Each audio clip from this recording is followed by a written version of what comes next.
조갑제 TV 시청자 여러분 안녕하십니까. 2022년 11월 13일 오후 1시입니다.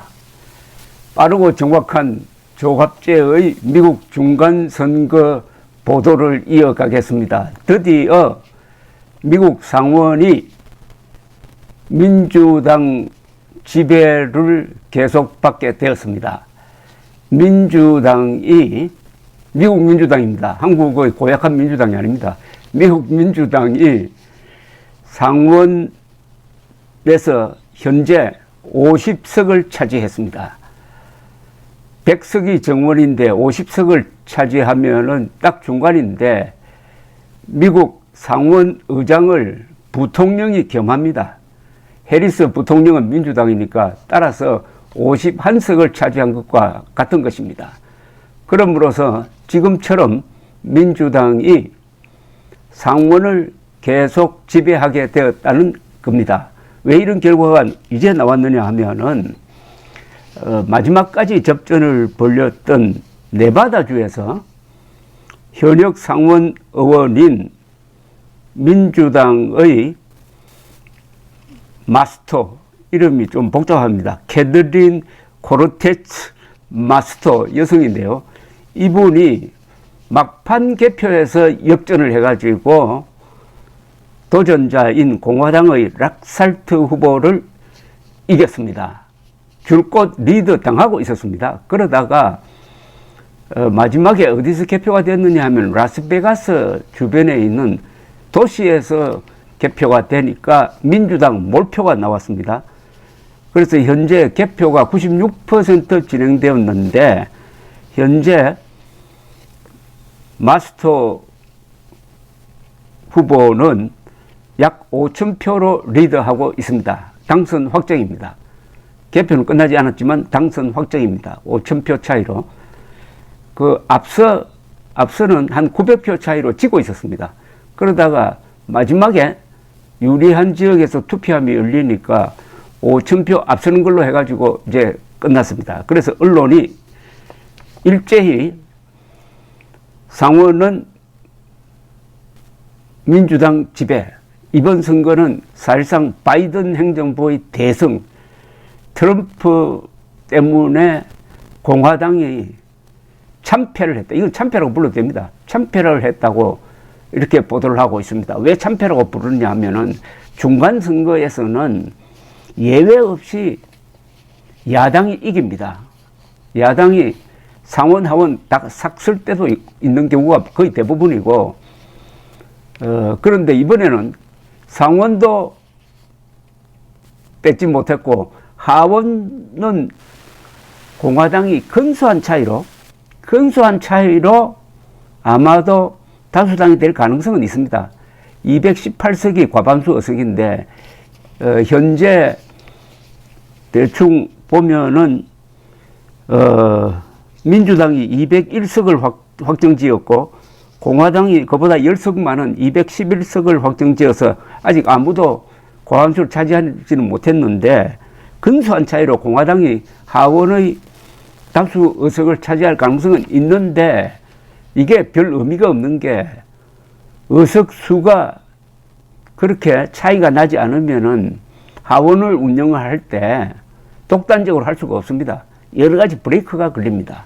자, 바이든 행정부가, 즉 민주당이 상원을 지켜냈다는 의미는 큽니다. 이게 한국에도 큽니다. 왜냐하면 미국 상원은 어떤 역할을 하느냐 하면은, 하원은 주로 예산 편성, 예산 심의가 주된 거죠. 상원은 첫째 외교 문제에 관여를 합니다. 두 번째 중요한 인사, 그러니까 대법관이라든지 장관의 인사 청문회를 합니다. 그러니까 인사 결정권을 갖고 있는 데가 상원입니다.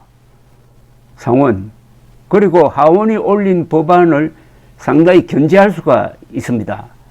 상원이 든든하면은 행정부는 흔들리지 않습니다.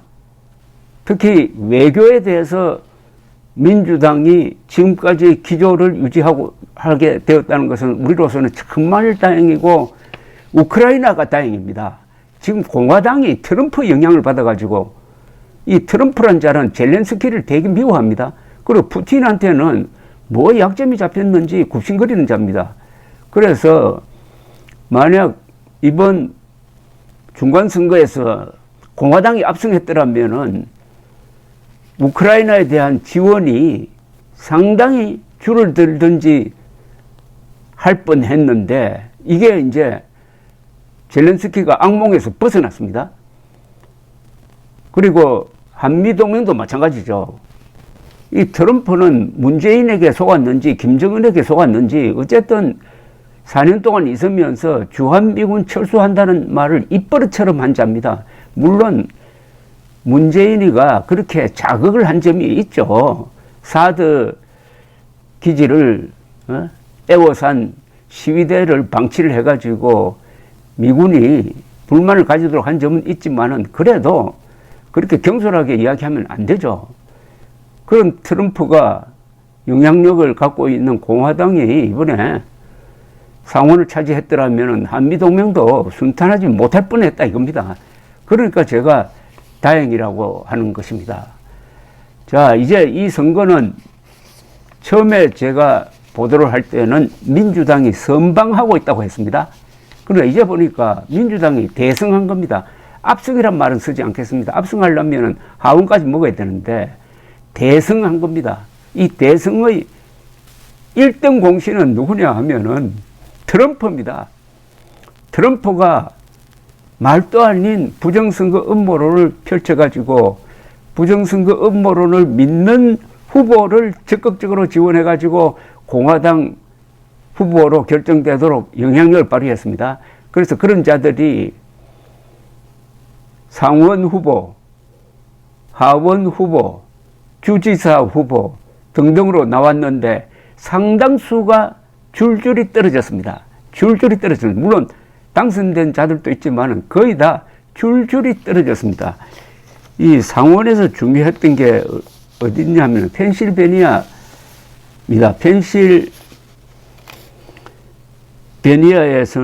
펜실베니아 상원입니다. 상원 선거에서 민주당 후보 존 패트맨이 트럼프가 밀었던 메흐메드 오즈 후보를 가볍게 눌렀습니다. 이게 전국 판세에 큰 영향을 주었습니다. 이 상원은 좀처럼 상원은 선거를 해가지고 현직이 좀처럼 바뀌지 않습니다. 은퇴할 때만 바뀌는 경우가 대부분입니다. 그런데 펜실베니아주는 대통령 선거할 때마다 펜실베니아주에서 결판이 난다고 할 정도로 스윙 스테이트입니다. 왔다 갔다 하는 데인데 여기에 트럼프가 민 후보를 공화당이 공천을 했더니 이게 본선에서 민주당 후보에게 완패를 한 겁니다. 이게 하나의 표본입니다. 표본. 이렇게 함으로써 이제 트럼프의 운명이 이제 재밌게 됐습니다.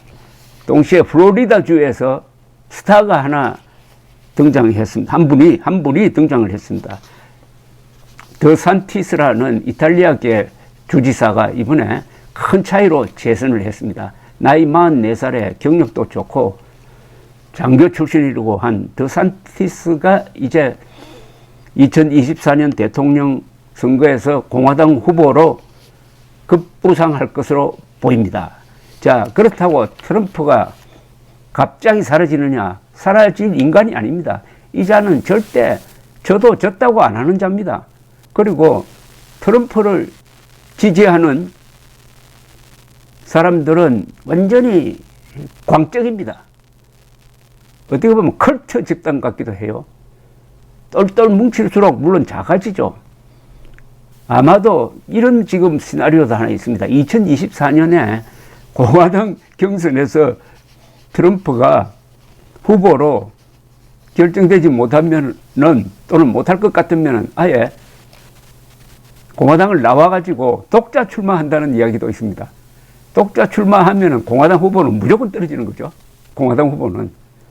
그래서 트럼프의 악몽은 거의 끝나가지만은 이제 공화당을 아주 어렵게 만드는 과정이 아주 남아 있습니다. 공화당은 어떻게 보면 자업자득입니다. 보수적 가치를 지켜야 할 공화당이 나이가 3살만 돼도 알 수 있는 허무맹랑한 부정선 음모론에 속아 넘어서 공화당은 60%가 아직 거기서 헤어나지 못하고 있으니까 이런 선거 결과가 나온 것 아닙니까? 한국의 우파와 저 기독교 안에도 트럼프 음모론이 들어와 가지고 아주 요사이 이 선거를 앞두고 이상한 글을 쓰고 하고 있는 모양이 참 철량하기도 합니다. 감사합니다.